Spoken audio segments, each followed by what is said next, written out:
As we begin, we acknowledge the traditional owners of this land, the Wurundjeri people of the Kulin Nation. We pay respect to their elders, past and present. And we remember that beneath everything that we, settlers from elsewhere, have laid upon it, this land was and always will be Aboriginal, an ancient land where spiritual paths have been laid down and followed for thousands and thousands of years, making this nation of Australia a truly sacred space for all of us who follow after. And in that spirit, we gather here in a sacred space to share some thoughts on our pathway as it reaches something of a crossroad in its story, both in the story of the church and in the story of the world. Doug Hammarskjöld gave us a wonderful one-line prayer, perhaps unintentionally, in saying, "For all that has been, thank you. For all that shall be, yes." But maybe it doesn't really feel like that when we look back and when we look forward. It feels sometimes more like, for all that has been, God forgive us. And for all that shall be, God help us. Is it really like that? Well, to look at this whole question, which has been exercising my mind rather more than somewhat since we first planned this time here, what came to my mind is to invite us this evening to go on a little journey which reflects the journey of two, or possibly more, rather disconsolate pilgrims on their way to the town of Emmaus after Jesus' death. And perhaps in your imagination, you can be there alongside them. Perhaps we can all make that Emmaus journey this evening. We begin that journey like them, perhaps in something of a disconsolate, disillusioned frame of mind, feeling disappointment, bewilderment. Perhaps not now, things are changing, but certainly there is that mood around. And I'm speaking not just of the church, because who is the church? The church is the people of God, and who are the people of God? All God's children, all of creation. So this is the journey of the world, and not just the journey of one particular faith tradition. And I think we'll find those parallels as we move on. But thinking of church, particularly tonight, there's a lot of bewilderment and a lot of disillusionment around still, in spite of the Francis factor, which is one of the bright stars on the horizon, absolutely. But even so, people are leaving in droves, and numbers in religious orders are going down, and there's a lot of unanswered questions. Having said that, the danger to faith lies much more in the unquestioned answers than in the unanswered questions. So let's not be too afraid of the unanswered questions. But it looks like nothing is as it was. And nothing seems to be as one might wish it were.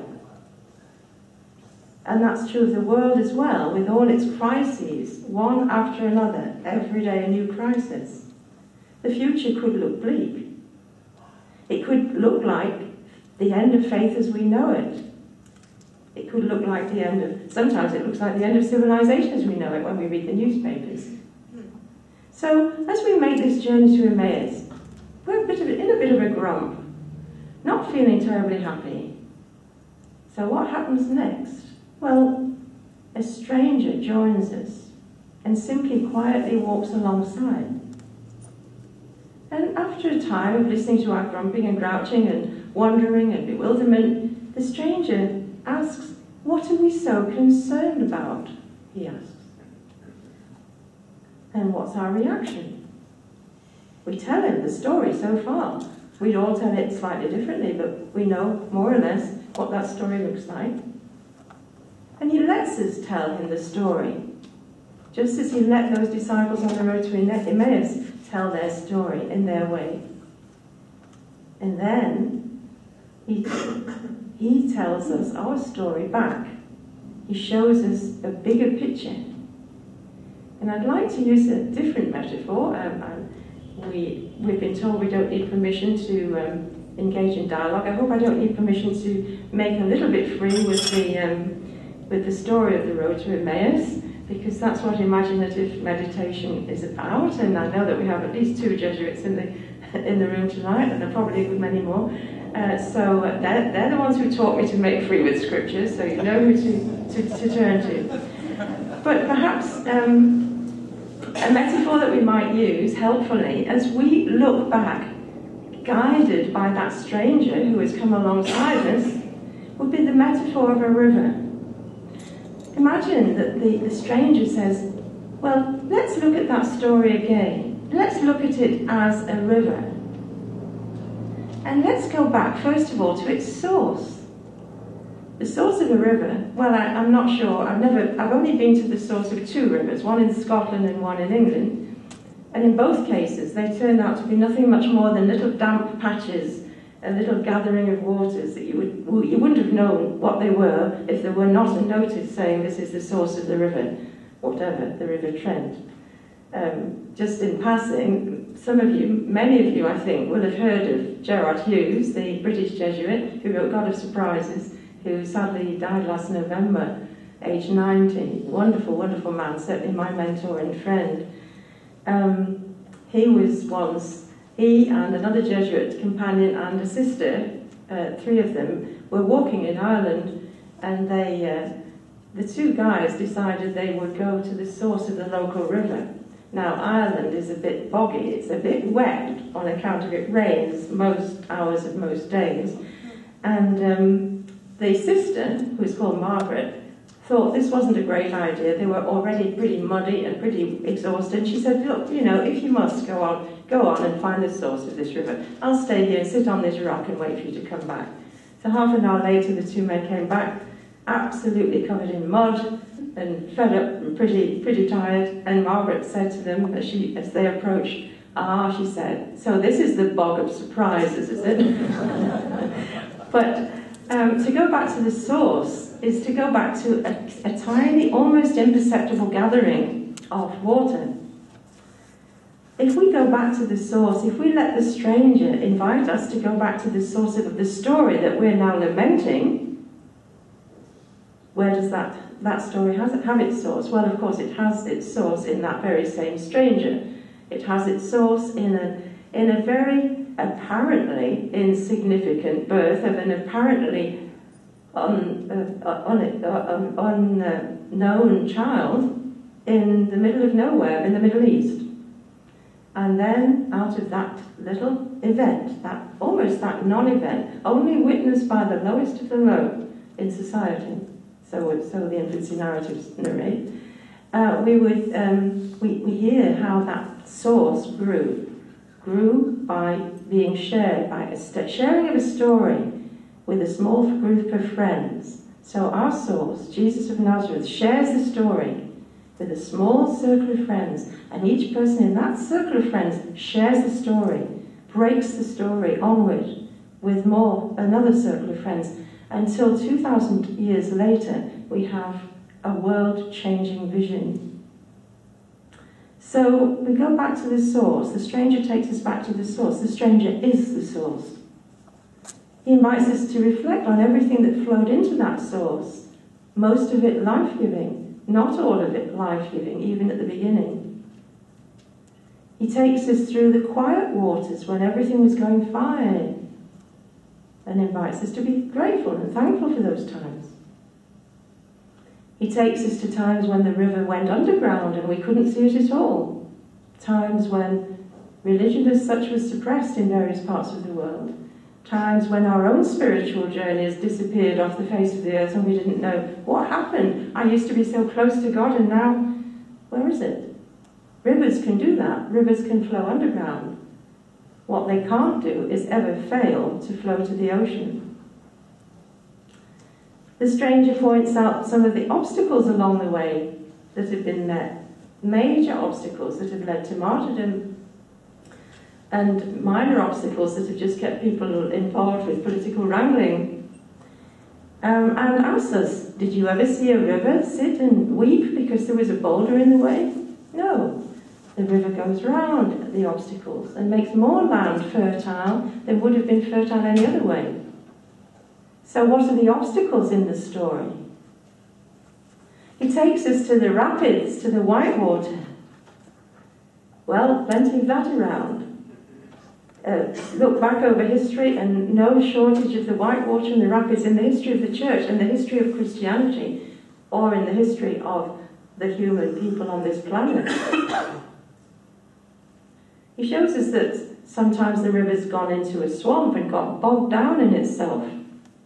Perhaps we've been in a bit of a bog state over the last few decades, certainly. I think that's certainly changing now, but maybe there were people who were feeling a bit bogged down. Maybe the world itself was getting bogged down in all its own crises.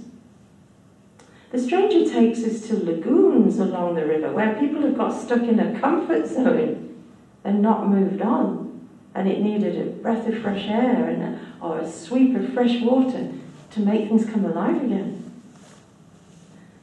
The stranger shows us how the river's gone over waterfalls when suddenly things change. That happens in our own lives. Suddenly situations change dramatically and we are left at the bottom of the waterfall, bruised and traumatized, not at all in the same place that we were at the top of the waterfall.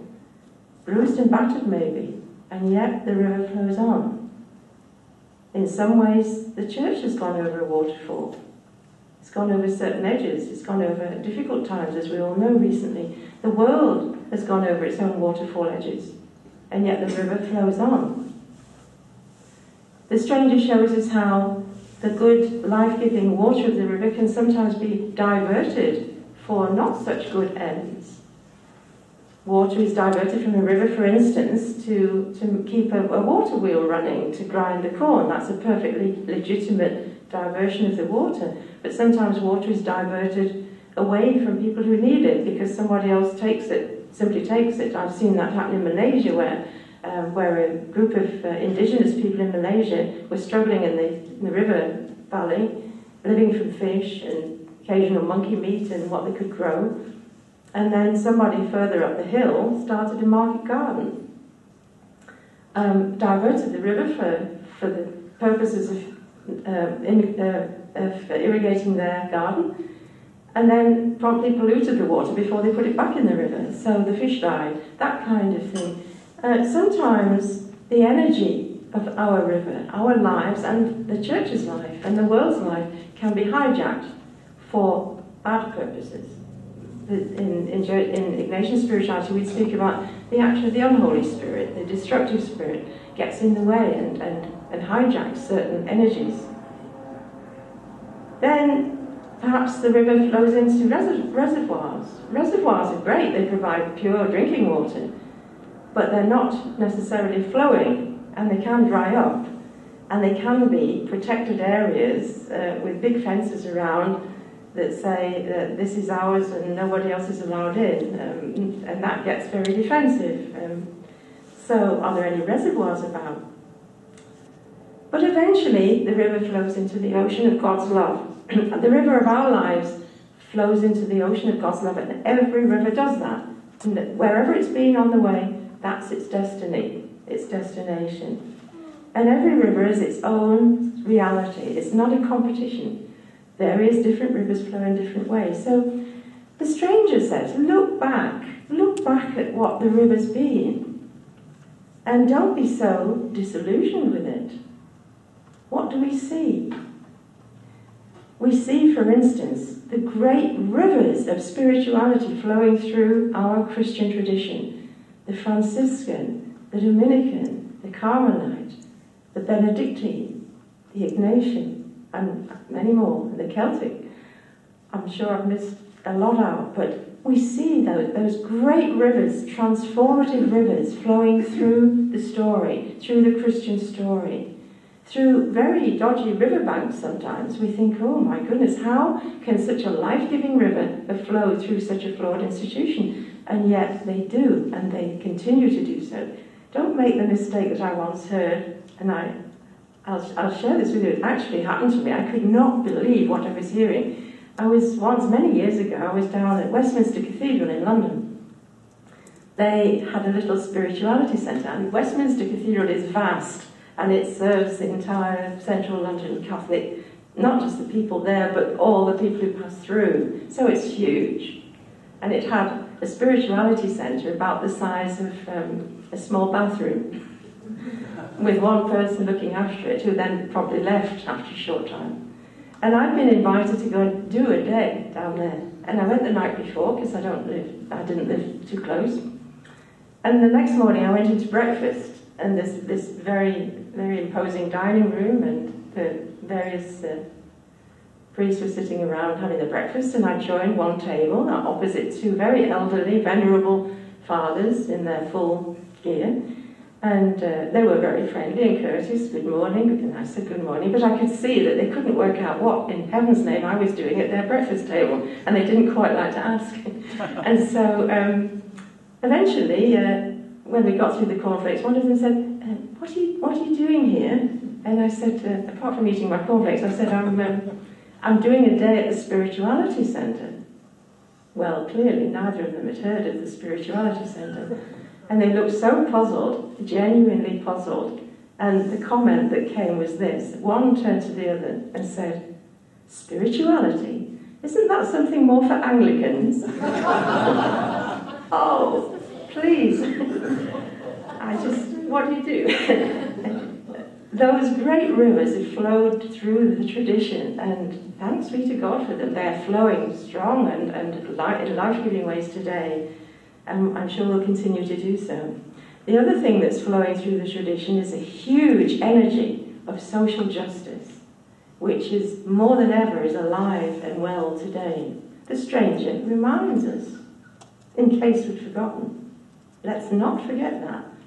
Just look at the people in the story, and thanks be for all those who stood up and spoken the truth for social justice in the world.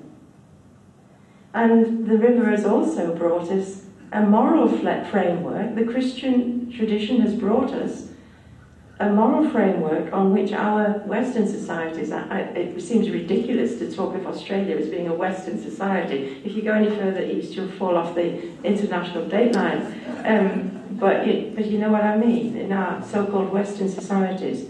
The moral framework on which they are still largely constructed has come down to us through that tradition. However, let's get real. We can also see that there have indeed been obstacles, there have been misjudgments, there have been wrong actions and choices, because every human institution is exactly that, human, and every human being makes wrong choices from time to time, misjudgments, messes, frankly. I'm remembering vividly something that struck me deeply at the time. Our history in the UK, especially with Ireland, is dreadful and shameful. And we should be apologising publicly, as Australia did to the Aboriginal people, again and again, well, certainly at least once, publicly and officially. As you probably know, the Queen isn't allowed to make any political statements. It's unconstitutional. That's not what she's allowed to do. But she went to Ireland some years ago now, and I happened to be there at the time. I don't know how I managed it, but I was there for 2 weeks. The first week was the Queen arrived hot on my heels, and the second week Obama arrived hot on my heels. So there was I sandwiched between the two. And the Queen said and did things in Ireland that the Irish people totally got. They knew very well what she was saying. And she said it by not saying it. She said it through gestures and through certain things that she did. And the only thing she actually said in words was at some kind of festive dinner. And she said, as we look back, we see many things that with hindsight should have been done differently or should not have been done at all. And that was so moving, and the Irish were eating out of our hand in spite of all the history. And I have to say, more or less, if you'd asked me 20 years ago, I would have said I was a Republican in the Irish sense, not the American sense, I hasten to add. But now, when she said that, I thought, well, you know, I have to say, I was quite proud. I was proud of her, and she's done well, done good, as you'd say. And I think that the same could be said. And I think Pope Francis is saying this kind of thing in various subtle, gentle, loving, tolerant ways. He's saying certain things should have been done differently or not done at all, but now we move on. So where are we now? Are we sitting at the bottom of a waterfall, having just come through an almighty crash and feeling traumatized? Or are we stuck in a comfort zone? Are we stuck in a lagoon? Some people certainly are, and that's inevitable. Where does it feel as though we are now? I remember once being called by a friend, a dying friend, his wife called me and said, wouldn't you like to come and say goodbye? And I did. I went to the hospital bed, but I was hesitant because they have 5 children and several grandchildren, and they were gathered around this bed saying their goodbyes, and I felt like an intruder, but I was with them for about half an hour.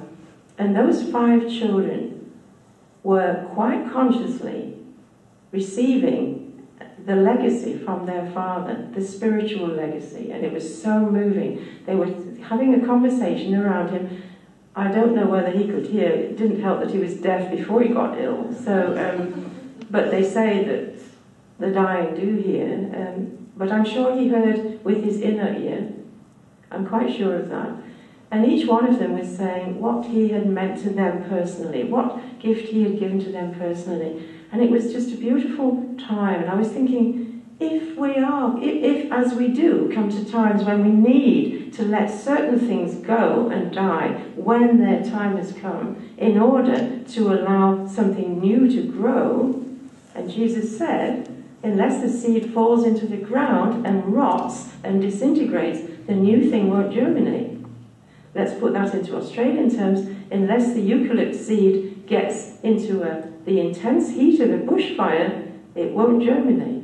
There's something about the destruction, the dying, that releases the new beginning, the new life. And I'm increasingly aware in my own journey and in the journeys I see around me that death, dying, whether it's our physical dying or the death of our dreams, our hopes, our aspirations, is never, ever extinction, but always transformation. Always. If you doubt it, look at the natural world, look at it now, and think of how it was 6 months ago when it was all dying back. It doesn't ever die, it transforms down in the ground. And dreams transform, visions transform when they appear to die.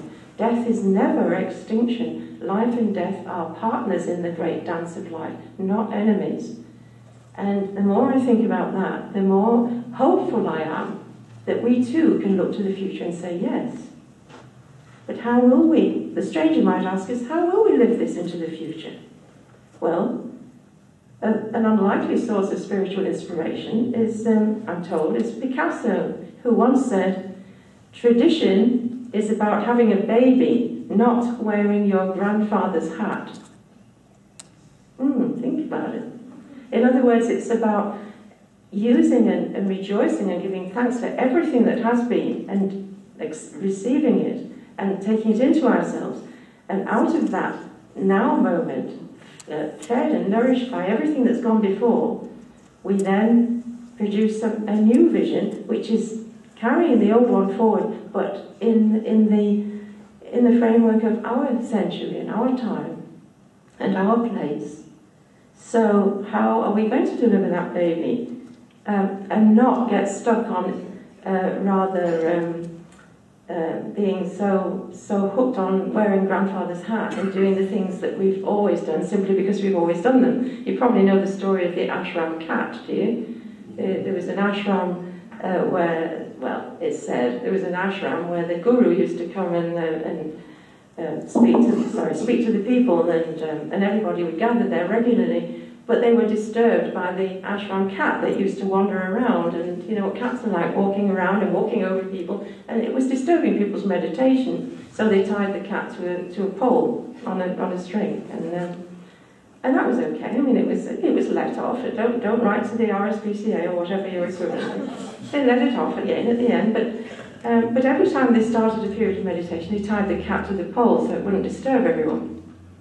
And eventually the cat died. Problem over? Well, no, they went out and got another cat and tied it to the pole. That's what's called wearing your grandfather's hat, without too much thought about whether there's any meaning in it. So, we come to the crossroads. And the stranger is there with us at the crossroads. The crossroads in 2015, here in Melbourne. Year of mercy. Year of destiny in all kinds of ways. Year of change. Everything's up for grabs in our world. We come to the crossroads. We have a choice. We can go back. We can go sideways. We can go on. What will the stranger advise us to do? Well, clearly the stranger is going on. And we beg him to stay a while, as those first disciples did. Maybe to come into the pub with us and have supper. And he agrees. So has he completely allayed our fears? Now he's shown us this tradition, this great tradition. Well, not quite, we say. And we tell him that we're feeling a bit like Humpty Dumpty, who's fallen off the wall of everything's, of all stability. Humpty Dumpty's fallen off the wall of climate stability. Humpty's fallen off the wall of political stability. Humpty's fallen off Wall Street itself. So, no, we're not completely sure about this, are we? There's a mess. We show the stranger, we point to the mess on the floor. Broken eggshell everywhere. Egg white, egg yolk, all over the place. Can't even make an omelette with it. And he looks at this mess, and he hears there's no hope for it. How can we possibly get it together again? Even all the king's horses and all the king's men, all the financial experts, all the meteorologists, all the cardinals and prelates, they can't get it together again, like to make it go back to how it was before it broke. So what does the stranger say?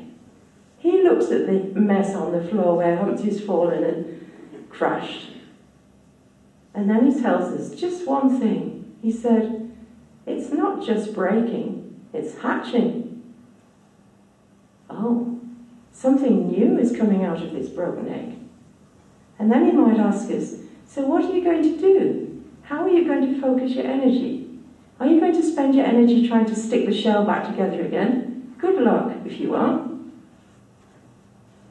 Or are you going to focus your energy on nourishing the chick that's trying to hatch out of all this new thing, this perhaps new ways of being on planet Earth, new ways of understanding that we are all one on planet Earth, that we are part of an organic reality with all creation and responsible to live in that organic reality with due consideration for every other part of that reality.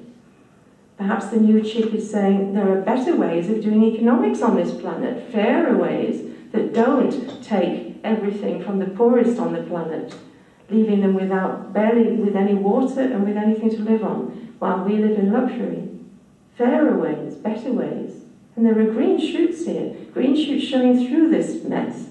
For instance, microloans to help people start up little businesses in Africa. Credit unions, we've got a few growing up, and I'm sure you have here. Credit unions who are saying, we can't stand by and see people being given payday loans, so-called, at phenomenal interest rates, 1,200, 1,300%. How do people sleep at night when they're taking that kind of interest? There are green shoots coming through. All kinds of green shoots are showing. Just as after a bushfire, the green starts to show again pretty quickly.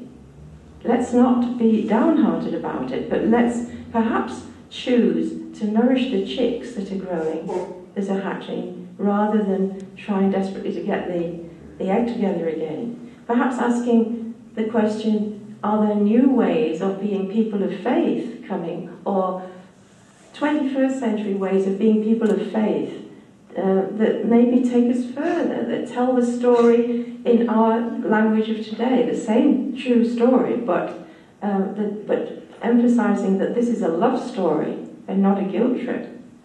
New ways of moving forward in faith together.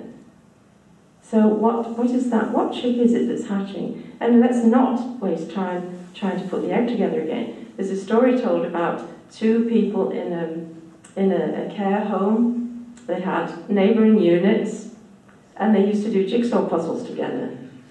And one day, the man knocked on the door of the lady next door with a box in his hand and said, "I can't get this together, can we try together? I just can't make it come together at all this time. It's really hard, this one." "Oh, sure," she says, "let's come on in and spread it out, let's see." So he spreads all the pieces out, and she looks at them, and they don't really look like jigsaw pieces. And she looks at the box, and what's it supposed to be when it's finished? And the man says, "It's supposed to be a cockerel when it's finished." And she says, "This is a box of cornflakes." So, no, we can't put the egg together again. We might as well not try. But the shell had to break if the new life was to emerge. However, the shell was absolutely essential to bring the chick to this point. The shell gave the protection for the growing chick, and it held all the nourishment for the growing chick. So we're not here to demonize the shell, but we are here to say, let's now nourish the chick. In fact, the chick's entering a different form of life now, for which the shell and the egg has wonderfully prepared it. And for that, we also say, thank you. So we get to the crossroads, and we go into the inn with the stranger. And as we sit at the table with the stranger, he tells us some stories. He does what he always did over the 2,000 years. With a small circle of friends, he tells us stories. And these are some of the stories he might tell us. Well, he might tell us, I'll share with you 3 stories that have come my way recently. One came my way in Hobart. I was in Tasmania, and I went to Port Arthur, but I also went to the female factory in South Hobart, where the female transportees were, some of them were housed, if you can call it housed. And I don't know if any of you have been, but there's a kind of dramatization that they do there. It's really good, very effective. Just 2 people, actor and actress, husband and wife they are. And it goes on for about 45 minutes, and you're drawn into the drama. So the woman, who's the convict, tells her story, and the man, the actor, doubles up as a compassionate doctor and a sadistic overseer. And at the end of it, I'll just tell you the last bit, because that's what is relevant, I think, to this evening. At the end, she says that she's, thanks to the compassionate doctor, some changes have been made, and now she had been assigned out to a family. She'd become pregnant, she'd fallen in love, she'd become pregnant, she'd been sent back in, of course, for being pregnant. That's a terrible sin. The baby was taken away from her at 3 months or whatever, 6 months.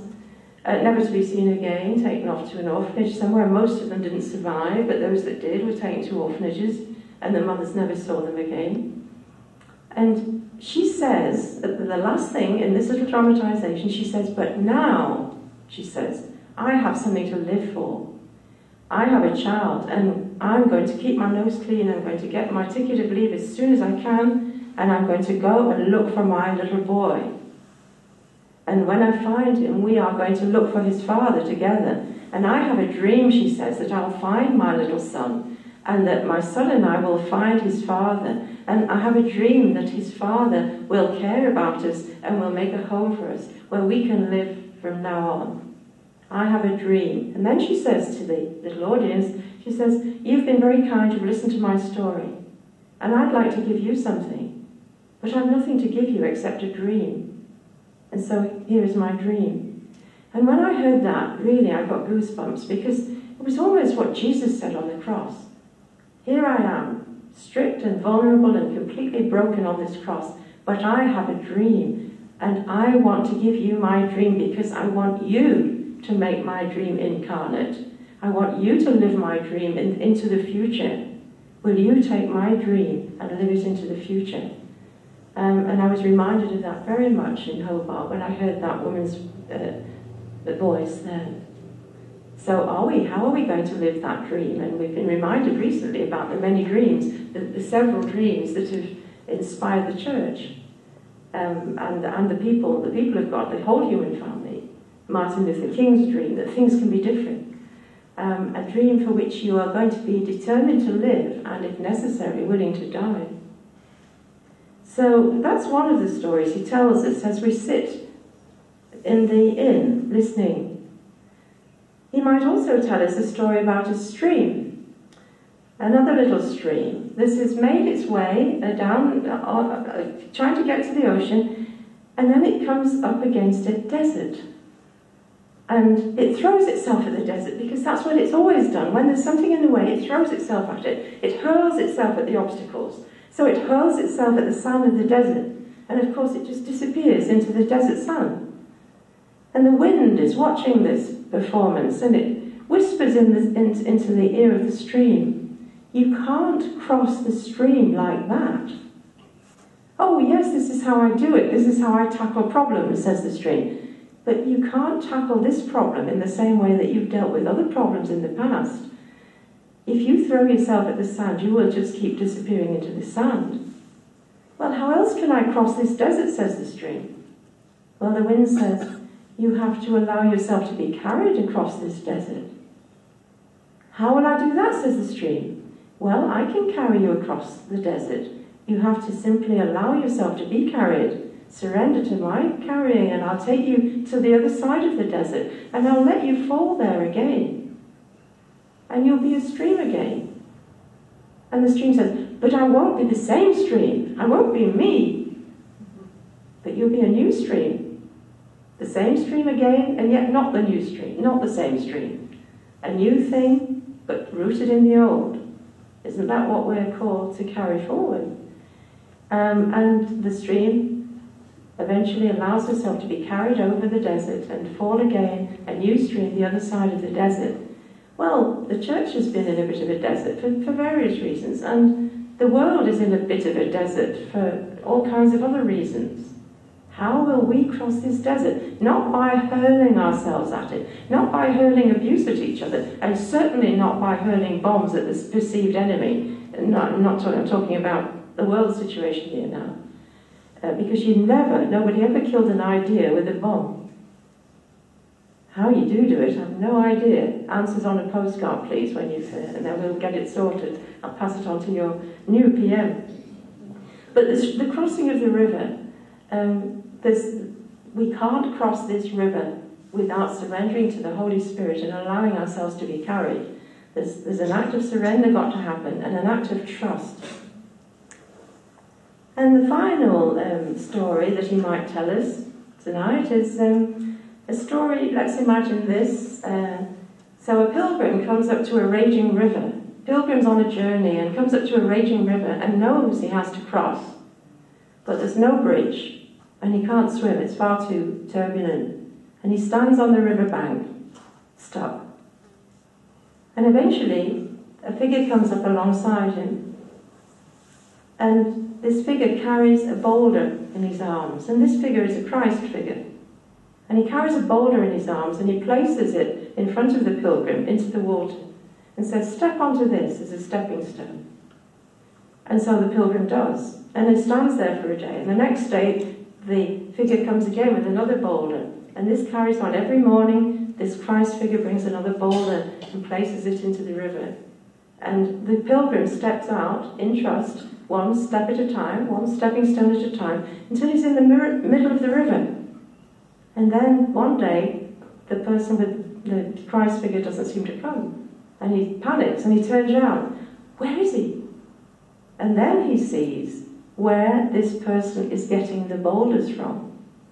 He is systematically deconstructing the pilgrim's cosy little cottage on the riverbank in order to salvage the stones which would enable him to cross the river. That actually was a prayer experience of mine. I've modified it to protect the innocent, but and it was actually horrifically prophetic when I look back.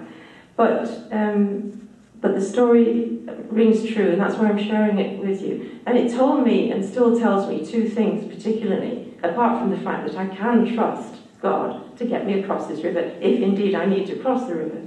But it told me two things. One is that to move forward, we may need to allow some of what's in the past to be reshaped and reformed. And the second thing it tells me is that the raw materials for the future lie already in the past. They are ours to take forward, perhaps with some reshaping and reforming. So the past is the road which leads, the path that we have travelled becomes the way to construct the road that leads us forward. As I'm misquoting Joan Chittister, I'm sorry, but she said something like that. So, and so the stranger sits with us at the table in the inn, and he breaks a new story, a love story, not a guilt trip. The guilt trip is Old Testament religion. New Testament story is a love story, primarily. So he tells us the stories, and we recognize him in the story, and our hearts burn within us. I was once in Chicago, and somebody had been speaking about the ecological crisis, and we were invited afterwards to sit around a bonfire in the courtyard in silence and just reflect on what we'd heard. The fire was burning down. Over about half an hour, the fire was burning down to its last embers. But there was a drummer playing the drum, and the drum beat was accelerating and getting faster and faster, until eventually, with perfect synchronization, when the last embers faded, the drum beat stopped suddenly, and we were left in silence. And at that point, I saw something that I've never forgotten, and I think I would have noticed it, not because I'm more observant than other people there, but because I wasn't used to it and they were.